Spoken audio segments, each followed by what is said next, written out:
राम राम, जय हिंद। देखो, जितने लोग भी एसएससी के एग्ज़ाम के लिए प्रिपेयर कर रहे हो या चाह रहे हो आगे प्रिपेयर करना, मेरी एक बात बहुत अच्छे से समझ लेना और डिटेल में थोड़ा समझ लेना, ध्यान भी रखना। देखो, जब एसएससी की तैयारी करते हो तो तुमने ये देखा होगा हमेशा कि एसएससी के ऊपर जोक बहुत बनते हैं। जोक किस तरीके से बनते हैं कि 6 महीना तो 6 साल तो इसमें तुम्हें लगते ही लगते हैं, और जिसके साथ तुम तैयारी कर रहे हो उसकी शादी हो गई, उसके लड़के बच्चे हो गए, उसके बाद भी तुम पेपर देने जा रहे हो।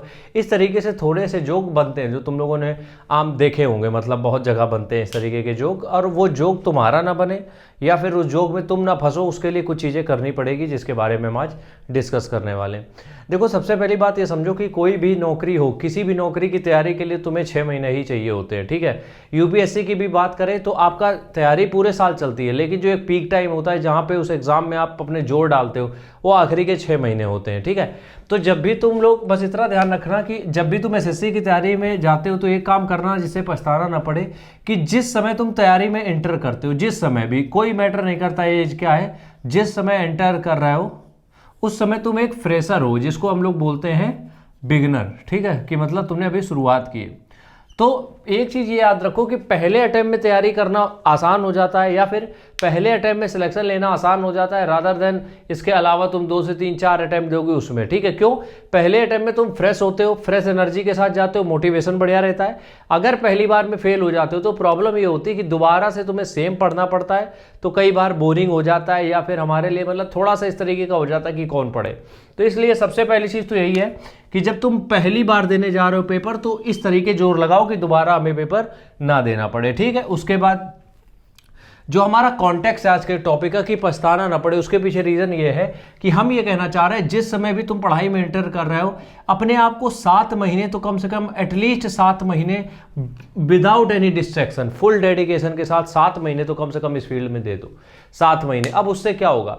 7 महीने देना तुम्हें इसलिए जरूरी है इस फील्ड में क्योंकि जब तुम 7 महीने का वो टाइम लगा दोगे पूरी शिद्दत के साथ, ये नहीं कि टाइम पास करके आज थोड़ा पढ़ा फिर नहीं पढ़ा, नहीं, वो चीज़ हम नहीं कह रहे। पूरी शिद्दत के साथ, पूरी रिस्पॉन्सिबिलिटी के साथ जब तुम 7 से 8 घंटे डेली के देते हो, तो उससे होता यह है कि तुम्हें भले अगर सिलेक्शन नहीं हुआ मान लेते हैं, लेकिन तुम्हें पछताना नहीं पड़ेगा क्योंकि तुम्हें बाकी वैकेंसी क्लियर कर ले जाओगे। लेकिन अगर तुम इस तरीके से तैयारी कर रहे हो कि हर 6 महीने में, 1 साल में एसएससी की नौकरी आती है तो हम कभी भी तैयारी कर लेंगे, यकीन मानो तुम बहुत पीछे होने वाले हो, मतलब तुम बहुत पीछे हो जाओगे। तो इससे बचने के लिए जब भी तैयारी में उतर रहे हो, ये मत सोचो कि आज टाल दिया कल कर लेंगे। अगर ये टाल दिया तो यकीन मानो डेट आगे बढ़ेगी, तुम्हारी एज ज़्यादा हो जाएगी, इसके अलावा कुछ नहीं बदलेगा।